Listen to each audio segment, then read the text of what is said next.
Franka muraho neza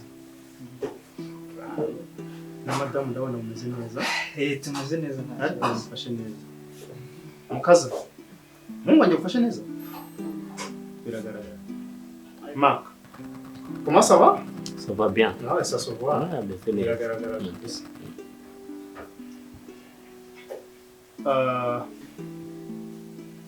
Alifa ngira ngo aba bantu ntabwo bazi namwe ntabwo muzi mubonye kandi twamuhaye karibu iwacu aha sinzi niba ntabwo ko ari surprise Okay, ari byiza. Alifa bose ubona hano abana banjye n'abana banjye uretse hano umwana wanjye nubwo umukazana bari umwana wanjye na yego ako ari umudamu wa Frank nkuko nabivugaga witwa Frank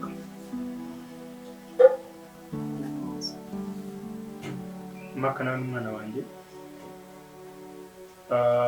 uyu niwe mukuru uri agataho birumvikana ko n'umukazana wanjye n'umwana wanjye bose n'abana banjye ikirenze aho ngaho nuko Maka ari umuhungu wawe Maka ni umuhungu wawe Maka umuhungu wanjye Maka dore nyuma No way. ntabwo bibaho murabura kwishima se jewe naringanye gutya igihe cyose rwose nzi ko nawe uramuzi ko surprise wow umuhungu wanjye jewe uri mu mwana wawe mtoto wako kifungua mimba wako bwana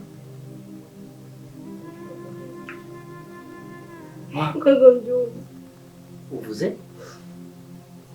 This one is your mother. My mother? Yes. This is your mother. You are biological mother. Ah? Yes, Maka ni mtoto wako. Kifungua mimba. jewe narimbayo nzi ko Maka nta mama afite kandi nawe niko abizi Oya, ntabwo bibaho. Mark umwana wanjye. Yes. Wewe ni kifungua mimba wako. Very sure this. Urabizi? nari nzi ko mwakagombye kuba mwishimye Ntabwo bibaho. Mark, this is your mother. Your biological mother, alright? No way. hobera mama wawe mwana Ntabwo mbyumva, ntabwo ushobora kubinyumvisha ngo nangaha. Mark, what's wrong with you guys? Hanifa, she's my wife. Pumbavu nyamaza. Mama yako ni Anyamanze nini? Anyamanze nini? nyoko n'umugore wawe. Ntabwo byumva ibintu ushobora kubinyumvisha. Ngo? Hanifa? Dad. Maka none se Ntabwo bibaho ibintu ushobora kubinyumvisha. so Maka byanya byose Dad, twaryamanye inshuro zirenga 10. Subhanallah. Ntabwo bibaho. Hanifa?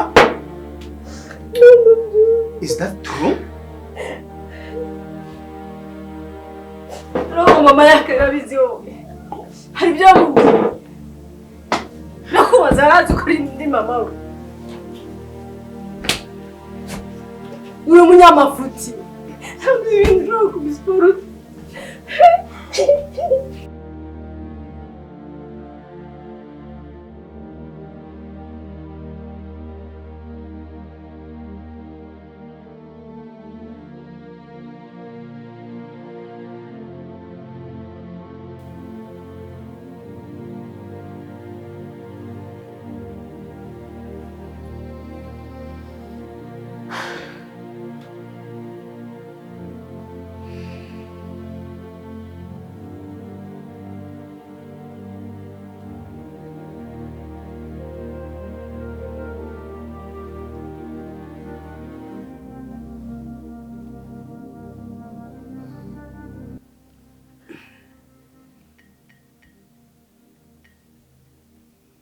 Chérie.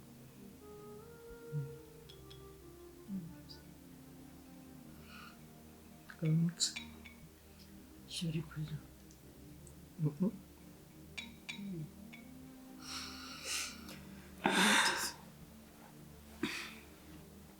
ntabwo nipfuye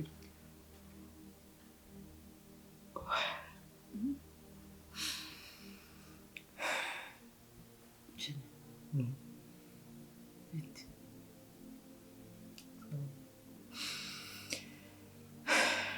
ubuze ibitotsi Ntabwo ngize ngo wayikore ijoro pe. Kwanza gukangurira mu nsinzi.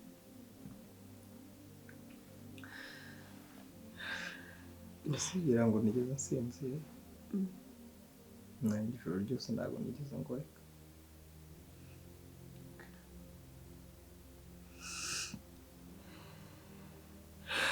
Sinzi.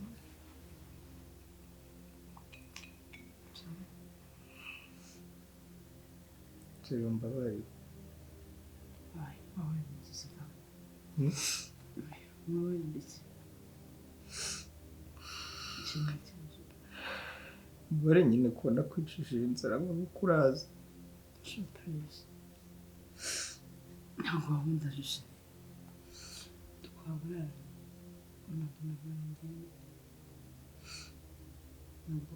Ntabwo bariye ngo nyine sibyo. Gusa twaburara mu kandi. Njye nta kibazo mfite mbega nta kibazo.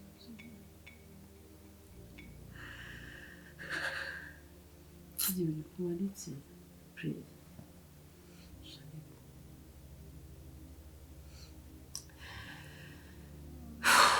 ikibazo ndabizi uragifite gikomeye nubwo nyine uko kugerageza kwiyumanganya kugira ngo umwumvishe ko nta kibazo ufite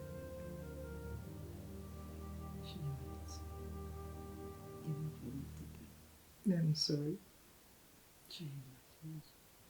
kandi twaburara ntaho wagiye nyine sibyo kese twaburara no kuza kumva ko ngiye hari ikibazo mfite cyangwa se wumva ko nabibura shene waburara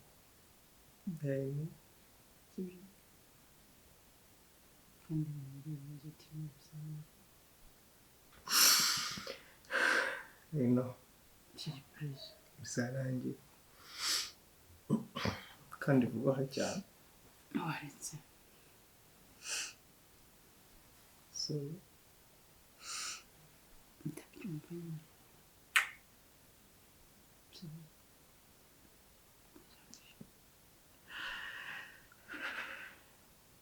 ushobotse kurira ntushaka kuza kubona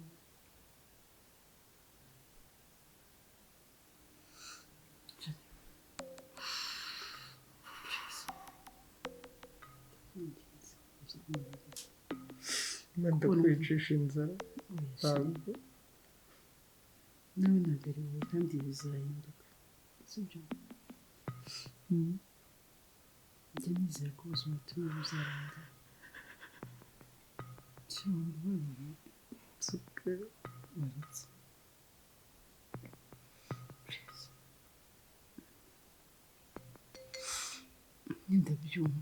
ndabyumva ukuntu bihuta ariko wumve ko nta kibazo mfite turi kumwe kubona impande rwanjye byonyine birahagije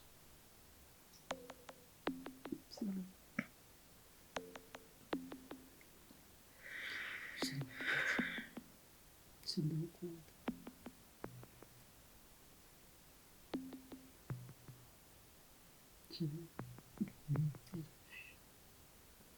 hey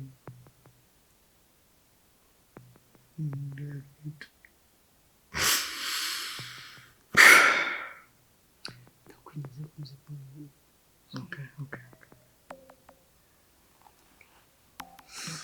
basi turyame sibyo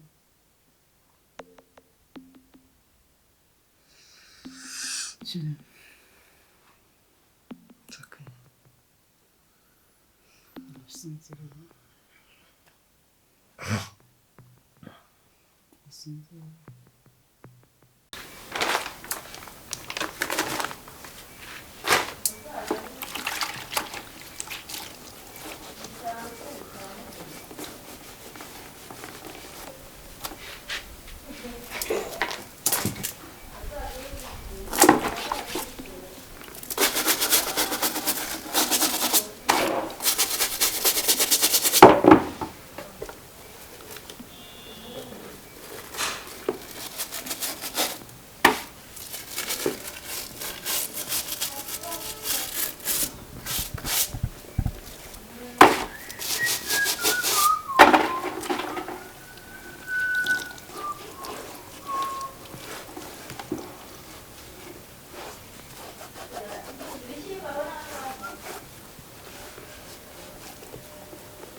Hello? Yes, hello. Wishuri ndashaka amafaranga. Ubwo nicyo kintu wamamagara uhita umbwira koko. Siko nyene amafaranga ndashaka amafaranga yo gukemuza ibibazo byanjye. Se mu by'ukuri kubizi ko nta mafaranga afite ndi kugerageza kuba nabona amafaranga ukaba nawe uri kumamagara umbaza amafaranga urumva ndi buyakoreye kwera. Amafaranga yabaye amafaranga uzayabona ryari ubundi. Nibyo ndimo ndagerageza. Kuki utumva yuko nyine ndimo ndagerageza ngo amafaranga aboneke? Ndashaka amafaranga yo gusohoka, yo kugura amavuta, mbese mana yanjye uko kwibazo ufite. Akweka nkubaza.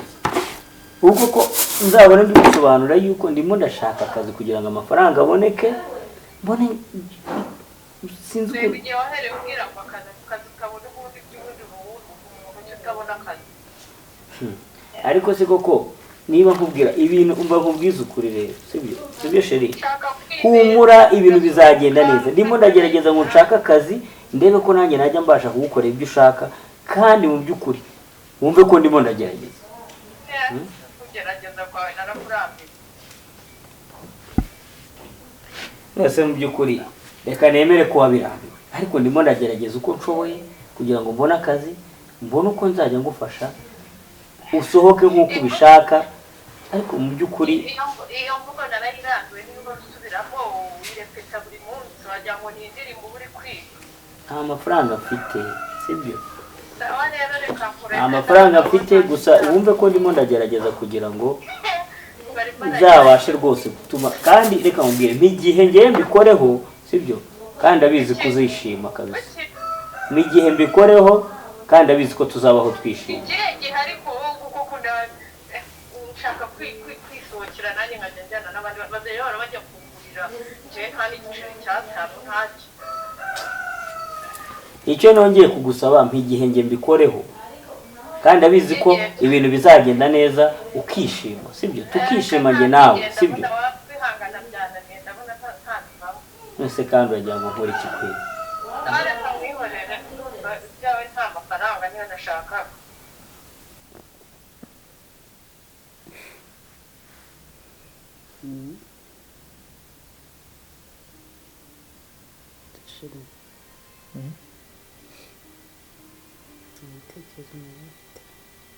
Ibitekerezo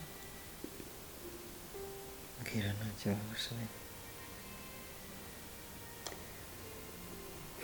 nyine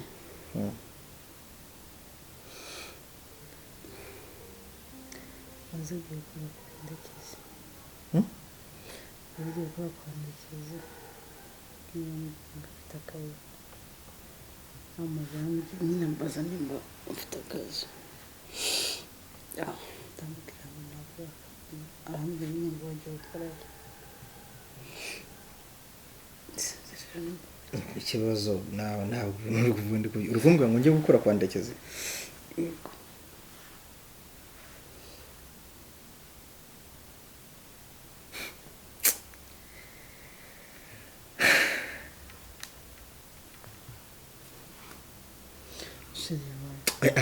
sheri ubundi ubwonko bwawe burakora neza cyangwa iyo ugenda ubisikana n'ibitekerezo sheri gusa muzanye ngo njye urambwira ngo njye gukora ku mu ex wawe wowe njye ku umupaga se mu ex wawe sheri muziriye gusa yajyana sheri nabona icyo dufitanye mu rugo ese ikibazo mufite nicyo kujya kumbwa ngo njye gupagasa ku mu ex wawe ubundi sheri abantu kwishaka basugiye gukora indozi zajya guhemba neza tugakemura n'ibibazo hano dufite ibibazo dutandukanye maze tukajya tubona n'ibisabune tukagura n'imyenda imyenda yose yagufiyeho nanjye nta myenda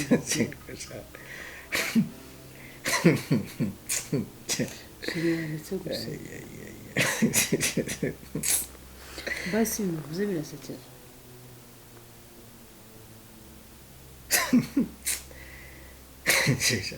ariko Frank waruha kabisa sheri wagire ko kumeza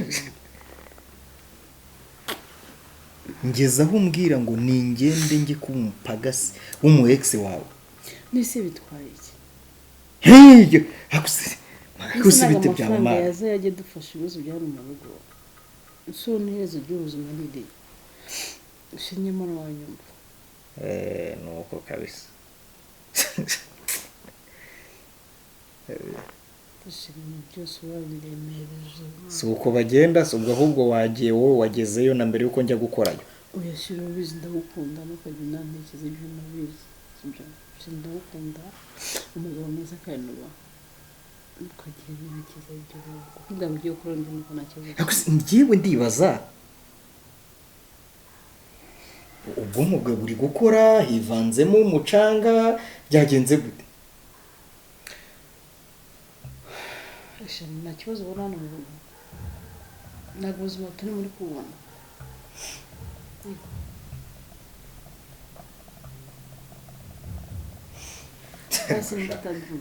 Baroga bwinshi barakaburya kabisa. Njyewe ngende njye kuba umupagasi w'umu ex wawe. Nisi bitwaye iki? Ntabwo se ubundi ubwo nta n'isoni ufite iyo utinyuka uravuga ukomeza ukavuga.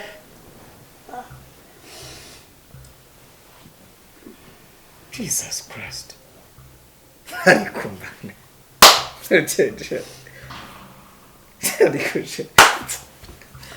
Basi mbamuzi nawe mubara ariko nawe. Ngo niba ugize ute?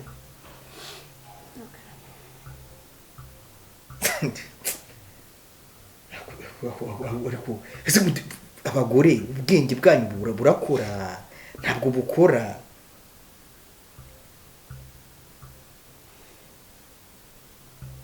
Urumva aho ngeze ari ukujya gupagasa. Basi utabishaka kubyara ariko ukomeza kuvugana. Ariko jabi. Cyano nagacuma keso bakoramo kabisa. Cya gitekerezo naringize ni uburenganzira. Aziba hose.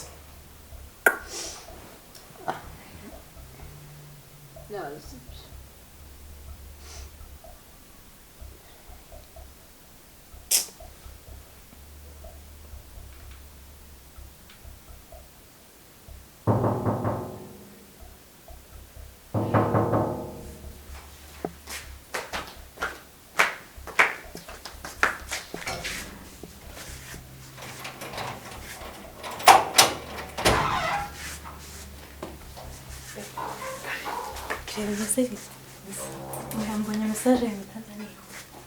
Mbasimenze nini bikadore. Wesha bangu n'ugishumba. Nimubwira ngo inzara irenda kuntsinda muri uru rugo. None zako muri urwo mu buraramo. Kwikiza ko biri bakira muri quartier. Ako nakabona. Ravando wangu cungira ko nawuza.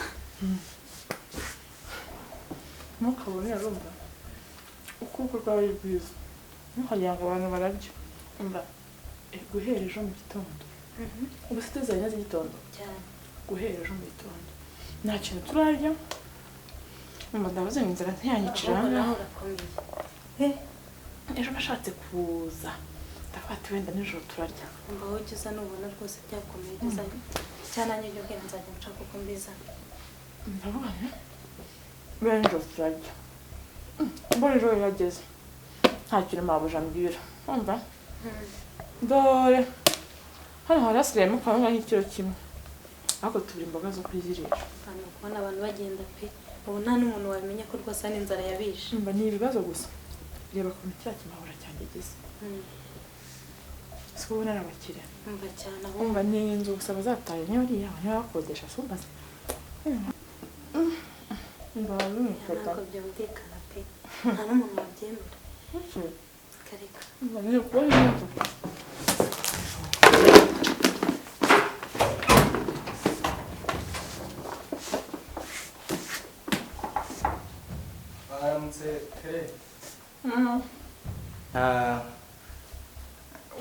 Nta maka wamenyera maka yabyutse. Okay, sawa.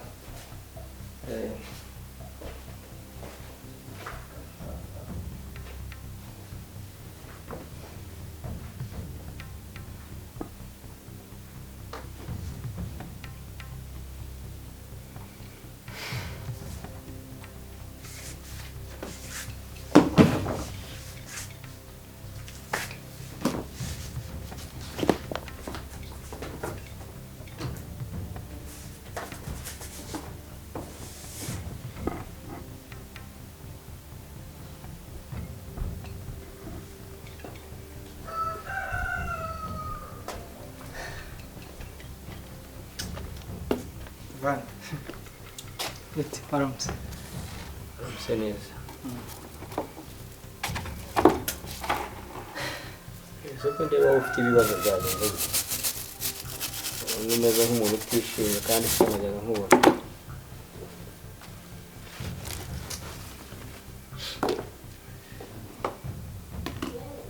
Maze gushwana na Isimbi. Mupigize kandi. Mupikiwe na Isimbi kweli.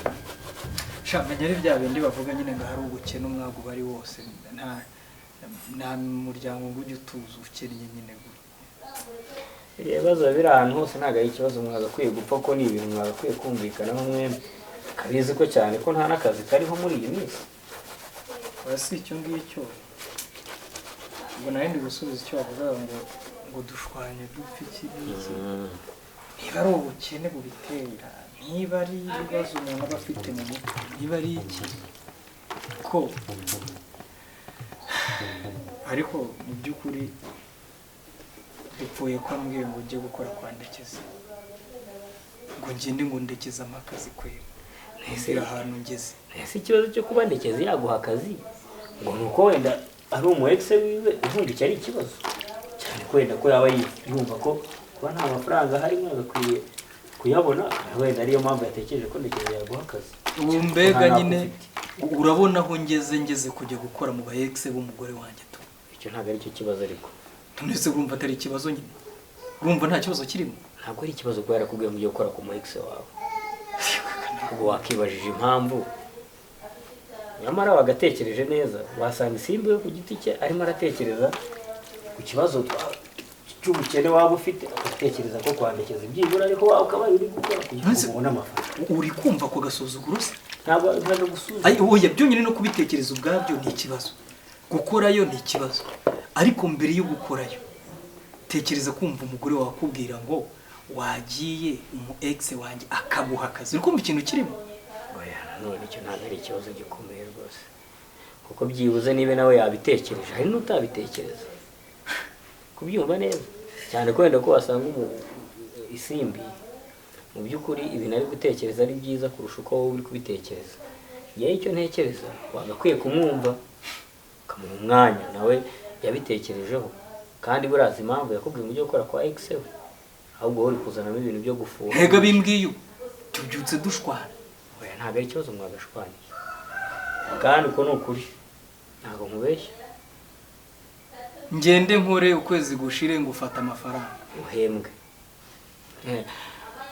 Nyamara utekereze neza. Ati ko n'akazi kabuze muri iyi minsi wagakwiye gutekereza neza. Basanga Isimbi ibyo yatekereje byaba ari ukuri kuko akazi karabuze urabizi igihe umaze nta kazi hora ushakisha ugira ute n'ibibazo biri hano sinzi. Kere ku giti cyanjye rwose wagenda ugakora. haryo ngo ayo mafaranga yaza yitwa ngo iki? Ako wajya ureka imikino fura. Amafaranga uko yaza kose yitwa ntabwo amafaranga azaza yitwa ngo ex wa Isimbi. Ntabwo amafaranga azaza ari ex wa Isimbi. Amafaranga azaza ari ay'amafaranga. Kukantu bagakwiye kugatekerezaho nawe ko ntazi n'amafaranga azaba afite.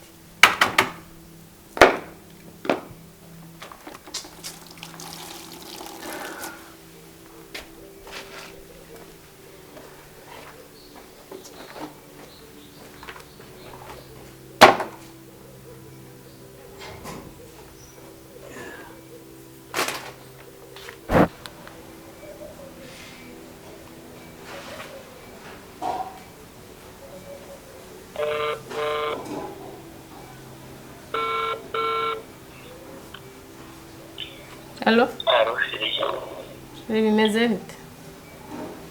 Sawa, nonese ko wagiye kumuhamagara byagenze utishiriye. Kuguhamagara se ni ikibazo kandi? Ego kurandambiwe se aka kanya. Ariko ntabwo ari byo mvuze. Ndashaka kuza rero aho mu rugo. Nese ko hari gahunda nari mfite Gahunda? yo kujya gushaka akazi kweri. Cyangwa urashaka kujya kunca inyuma? ikibazo ahubwo nuko unsuye untunguye sheri nicyo kibazo rwose ntugiye ngo hari ikindi ikibazo nuko untunguye ukansura bitunguranye nemerewe kuzira aho ngaho igihe nshakiye ntabwo bisaba appointment sinzi impamvu rero ikibazo nuko hari gahunda nari ifite kugira ahantu njya gushaka akazi ariko gahunda yiha ahubwo mbwira Jesus Christ numvaga yuko nemerewe kuza ahubwo no kuguhamagara no kugira ngo numve ko ari wenda ntaza nkasanga udahari ariko ubundi nshobora no kuza ntanaguhamagaye numvaga ari uburenganzira nyine nose urabwirwa n'icyo ahondi ko numva mbese kuza aho ngaho ari ikibazo wabigize birebire ubwo ngubwo umunsi wabaye mu kirenze yego nuko appointment y'icyumweru ntabwo bakwiye kunyibutsa ko kondo umukino aya no kurura kabyo wahanitse ibintu ndabona wikakaje ngenda gushaka nshaka ko tuganira ndaje aho mu rugo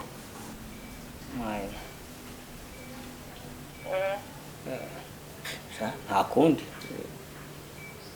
ndumva utabyumva ariko ndaje nta kibazo ariko nyine ubwo urumva ko ubu ntunguye gahunda zanjye zigapfa ariko ndagutungura aho si mu rugo sinemerewe kuhaza ko wagira ngo ye ntabwo uko nabishaka gukora n'ibyo gahunda yego ko ndumva ntazi wagiye mu bagore buriya abahe bagore abahungu bahinduka rimwe ushaka kuba unanzunguza ntesha n'umwanya ugasanga wagiye no kunca inyuma ibintu uri kubitekereza uko bitaribwo nyine nta kundi wowe niba ushaka kuziraza ariko nyine ndaje none ahangaha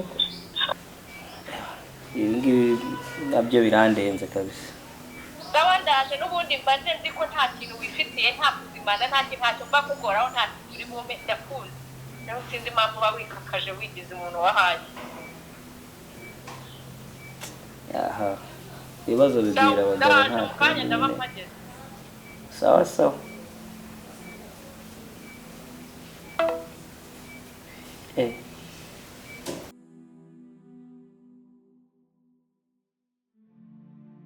waba ufite inzozi zo kuba icyamamare mu kwandika cyangwa gukina ikinamico urashaka kuba icyamamare mu kwandika se cyangwa gukina filime ntucikwe n'aya mahirwe uzaniwe na Bright Theatre and Film School tubaha amahugurwa n'amasomo y'igihe gito ndetse warangiza kwiga tukagufasha gushaka aho ukorera ibyo wize mu buryo bwa kinyamwuga twigisha kandi gufata amashusho no kuyatunganya ari byo camera and editing ntimugire impungenge z'imisi cyangwa amasaha ndetse n'uburyo wabangikanya amasomo yacu n'ibindi wikorera bya buri munsi kuko uzajya wiga muri weekend gusa ihutire kuduhamagara cyangwa kutwandikira kuri nomero ya telefone ubona kuri ekara yawe maze utangirane n'abandi Bright Theatre and Film School turagufasha gukabya inzozi zawe.